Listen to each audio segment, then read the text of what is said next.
aí galera, eu sou o Fernando, estudante da Escola Benjamin Constant, com um projeto que a gente que é mais um episódio, que é o Pod Bem, que seria o nosso primeiro episódio do podcast. Bom, eu sou o Pedro e estamos aqui com a professora Natália, de Biologia. E a professora? Professora Sabrina, de Geografia. E a gente vai falar sobre um tema muito importante que atualmente está falado, que é a COP30. É um prazer recebê-las aqui no Pod Bem, primeiramente. E eu queria saber, se apresente mais para o público, professora Natália. Olá, gente. Eu sou a professora Natália, sou professora de Biologia, fiz graduação na Universidade Federal do Pará, tenho mestrado na área de Biologia Parasitária, na UEPA e no Instituto Evandro Chagas, e hoje sou professora do ensino médio da Escola Benjamin Constant, dessas duas belezuras aqui. Professora Sabrina.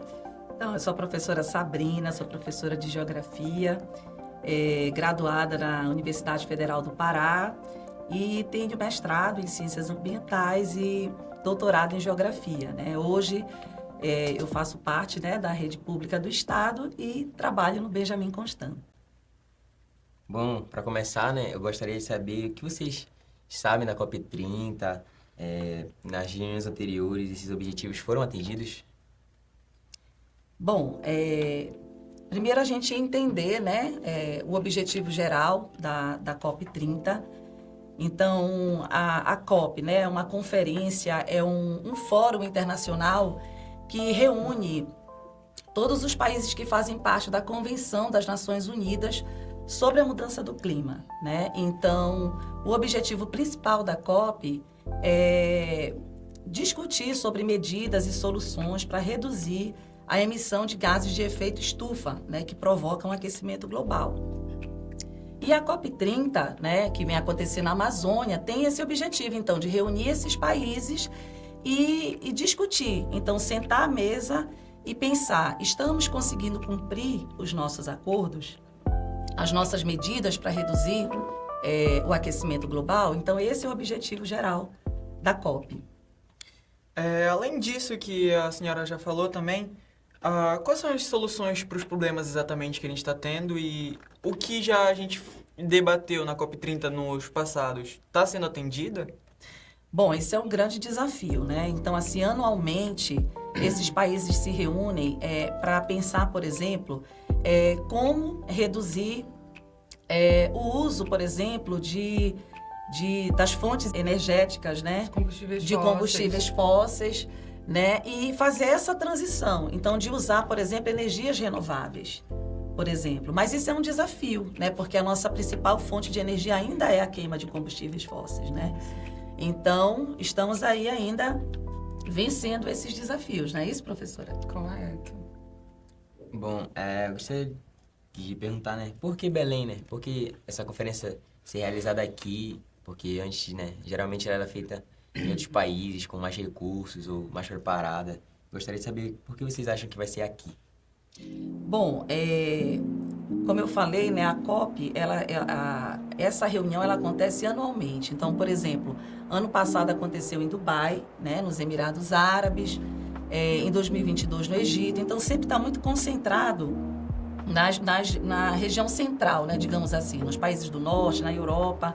Então, trazer a COP para Belém tem a estratégia de trazer os países para discutir sobre as mudanças climáticas na Amazônia, né? Então, trazer para Belém tem essa estratégia, né? Então, trazer os países para pensar as mudanças climáticas a partir da Amazônia, para a gente poder conhecer a complexidade, os desafios, as dificuldades que nossa região sofre, as desigualdades sociais, ambientais, e também para mostrar a importância que a Amazônia tem nesse cenário das mudanças climáticas, né? Porque é necessário pensar a preservação do bioma. É importante, né, que o mundo venha até a Amazônia, não é, professora? Exatamente. É muito importante, porque as pessoas têm a ideia e a noção de que quando elas vêm aqui na Amazônia, elas vão encontrar o quê? Somente o quê? Mato. Mato, né? Mata. A gente tem até música aqui no Pará falando sobre isso, né? Então é importante que o mundo venha até a Amazônia para conhecer, para entender que aqui a gente também precisa de recurso, né? A gente precisa fazer esse trabalho sustentável, porque as famílias precisam existir e existem famílias existindo na floresta. Né? Então é muito importante que o mundo venha até aqui. Lógico e evidente que nós não teremos a infraestrutura, e isso é muito falado, de Dubai. Né? Porque é outra realidade. Nós estamos na floresta, nós temos rios aqui, certo? Então, nós temos o povo ribeirinho, então vai ser uma realidade diferente. Então, vai ter que ter algumas adaptações, né? Porque a gente vai receber muita gente. No entanto, é muito importante que o mundo venha até aqui e nos veja e nos enxergue. Exatamente. Aí, professora, falando que a senhora, nesse assunto direto também, queria perguntar outra coisa para a senhora. Diga, meu Em amor. relação aos animais, o que a senhora acha que as mudanças climáticas afetam nos padrões migratórios dos Nos animais? padrões de migração, né? Na verdade, Isso. as mudanças climáticas, elas afetam todos os animais, incluindo nós, né? Nós também somos animais. E referente ao padrão de migração dos animais, quando você tem uma alteração climática muito intensa, você acaba interferindo em vários padrões e não apenas no migratório, certo? Nós temos alterações de hábitat, por exemplo. Se você tem um aumento muito grande na temperatura, você pode interferir diretamente na reprodução de determinadas espécies. Um exemplo que eu gosto muito de utilizar, que é muito famoso, são das tartarugas.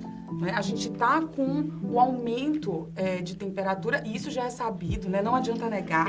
A gente está vendo as consequências aí de forma direta aqui no Brasil e em todo o mundo, né? Hoje mesmo eu estava ouvindo que houve um desastre climático também no continente africano e está complicado, né? Aqui no Brasil a gente também, então não adianta mais negar. Então, essa elevação da temperatura, por exemplo, nas tartarugas, né? A gente tem um efeito direto muito grande, que o desenvolvimento, né, reprodutivo delas, ele depende da temperatura. Então, se você tiver uma temperatura muito alta, por exemplo, você vai ter o desenvolvimento apenas de tartarugas fêmeas. A tartaruga macho, ela precisa de 1 grau, 1,5 graus, um pouco menor, para que se desenvolva o sexo masculino lá.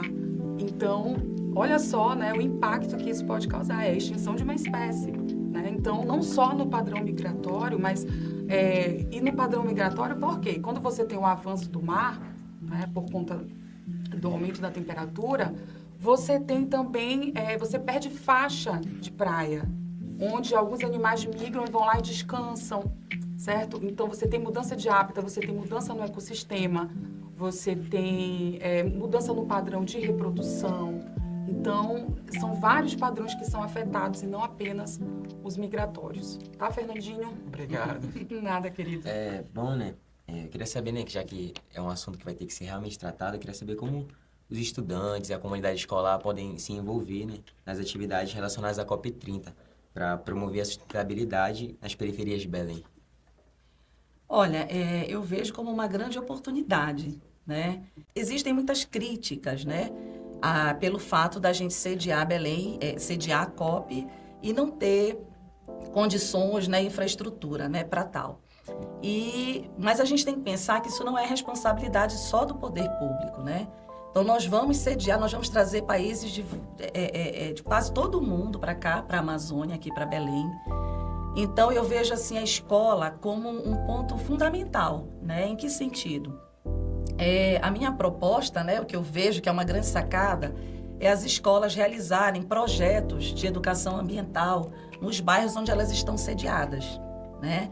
E aí fazer um trabalho forte, por exemplo, na política, na aplicação da política dos 3 R's, por exemplo, né? A gente fala dos 5 R's, mas, por exemplo, se a gente conseguir, pelo menos ali, traçar estratégias junto com a comunidade, através de ações de educação ambiental, visando, por exemplo, a redução, o reaproveitamento, a reciclagem dos resíduos sólidos em Belém, a gente vai estar trazendo uma contribuição importantíssima para a COP.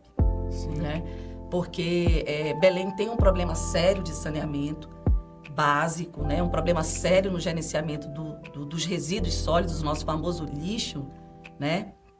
E eu vejo que a escola ela tem esse papel fundamental, né? De se comunicar, de trazer para a comunidade ações voltadas, né, para o gerenciamento dos resíduos. Isso é possível, né? E eu acho que a gente pode, né, se unir junto ao poder público e trazer, né, melhores condições para poder sediar a COP, que tem a previsão aí de receber entre 50 a 80 mil pessoas na cidade.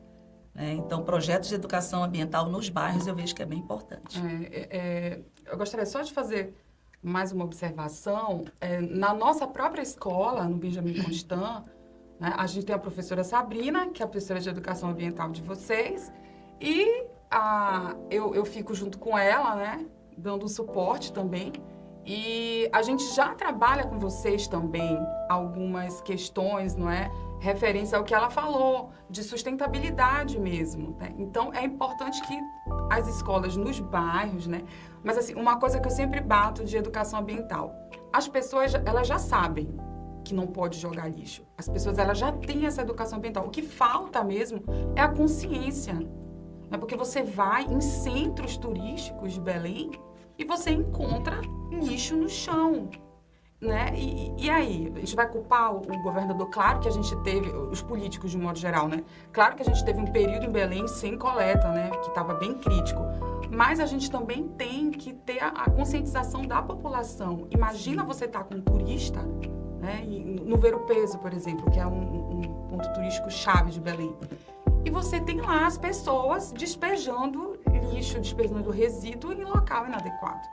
Né? Então, é preciso trabalhar essa conscientização, que é o que a gente já começa a fazer com vocês na escola. Às vezes eu entro em sala, né, vou já dedurar aqui, sem vergonhas, eu entro em sala, tem o que no chão?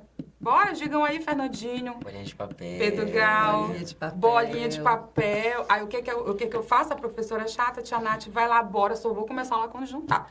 E isso é um processo de conscientização, não é? Para que isso não se repita nos nossos centros turísticos, né? É inadmissível que hoje ainda a gente em Belém tenha tanto lixo e as pessoas, né, parece que não têm o cuidado com o lugar onde vive, né? Isso não é complicado isso. E aí a importância, então, por exemplo, dessas ações que a gente está desenvolvendo na escola, como a professora Natália colocou, por exemplo, a bolinha, a gente já sabe que com o projeto que a gente tem na escola, essas bolinhas que vão para o chão, né, agora já estão sendo destinadas à cooperativa, né? Nós estamos com esse projeto na escola de fazer a coleta do papel. Agora vai ser 2 trabalhos, vai ser amassar e desamassar. Para colocar lá no nosso... Para colocar na nossa caixa coletora, que vai ser destinada, né, para cooperativas. Então, fazer essa extensão, né? Então, essas ações que estão sendo realizadas, por exemplo, no Benjamin Constant, elas são importantes para a gente estender para a comunidade. E uma estratégia é a gente, por exemplo, trabalhar nos bairros onde as escolas estão sediadas, né? Então, acho que aí a gente vai estar trabalhando aí essa conscientização. E a gente atinge vocês, atinge a família. Quando a gente estava fazendo compostagem, né, professora? Isso. Lá com vocês entendem, vocês viram o processo, vocês viram que se vocês colocarem lá os resíduos orgânicos, eles passam por uma transformação química, que tem micro-organismos e que vai ser transformado em uma coisa que é útil, que é o adubo orgânico. Né? Então, a gente acaba ampliando, né, a conscientização de vocês para a família. Aí muitos alunos falavam, professora, minha mãe faz isso. Eu falo, olha, que legal, sua mãe sempre sabe tudo, né? Encaminhando aqui para a pergunta final, eu queria saber... Já, mano? Já. Égua. Queria mais. Infelizmente, a gente está com o tempo muito corrido. Tá, pô. Depois Mas... me chama de novo depois. Que eu... eu vou chamar. Tá, pô. E encaminhando para a pergunta final, eu queria saber quem organiza a conferência e quem vai participar dela. Bom, a conferência, ela é organizada pelos países que fazem parte da convenção, né? Então, foi criada ainda na ECO 92, né? A convenção, que é um grupo de países, hoje 197 países, né? Que fazem parte da Convenção das Nações Unidas sobre a mudança do clima, né? Então, foi criado esse quadro de países para discutir sobre as mudanças climáticas. Então, anualmente, um país membro, né, da convenção realiza a COP. Isso. E, assim, a participação, né? A gente espera em Belém que tenha uma participação da comunidade muito grande, dos povos amazônicos muito grande. Então, da participação, além dos países, né? A gente espera uma participação popular muito grande na COP de Belém, que vai ser a COP da Amazônia, que vai ser um marco, eu espero, porque já está na hora, né, dos governantes, principalmente dos países desenvolvidos, arcarem com as consequências e contribuírem mais nas medidas, nos acordos, que às vezes fazem acordos não é cumprido, né, que foi a pergunta inicial. Então, esses acordos eles têm que ser cumpridos, porque a gente está sentindo na pele, né, que não era mentira dos cientistas, né? Os eventos e esse aumento dos desastres climáticos que acontecem por conta da emissão de gases e tudo que a gente já sabe, que a gente estuda na escola, isso está acontecendo de fato e a gente está vendo agora as consequências disso de fato. Então, a gente espera que essa COP na Amazônia, por ser na Amazônia, traga esse enfoque maior para que os acordos eles sejam realmente cumpridos, que eles sejam acompanhados, que haja principalmente investimento financeiro, né, o financiamento climático, porque é preciso que os países desenvolvidos eles invistam nos países em desenvolvimento, né, porque quem sofre mais somos nós. Exatamente. E aqui na Amazônia dá esse enfoque para os povos da floresta, né? Que são os principais agentes ambientais, que mantêm esse bioma, a bacia amazônica preservada, né? Então, tem esse papel fundamental aí, a gente olhar para a Amazônia e olhar para esses povos, esses agentes ambientais que realmente seguram já há séculos, na verdade, né? A preservação da Amazônia, que tem uma importância fundamental para o equilíbrio do clima global. Por isso a importância, né? Então, além dos países, também os ativistas, né? Esses povos estarem unidos aqui para a gente pensar nessas soluções. Muito interessante. Sinceramente, obrigado por vocês estarem aqui participando desse episódio. Infelizmente, esse episódio está chegando ao fim. Uau! Poxa, agora que eu ia falar das biologias, gente. Mas muito obrigado por vocês que estão nos assistindo nesse exato momento, estarem aqui acompanhando essas duas professoras belíssimas com a gente hoje. E muito obrigado, professoras, também. Obrigada, meu irmão. É um De prazer. novo, é um grande prazer recebê-las aqui no nosso primeiro episódio. A gente já se vê todo dia, mas é um prazer. Mas é sério, muito obrigado por vocês estarem participando desse primeiro episódio, que é muito importante pra gente. Valeu, galera. Trabalho lindo de vocês, gente. Parabéns. Legal. Se você gostou do nosso programa, curte, compartilha, segue e tchau, tchau.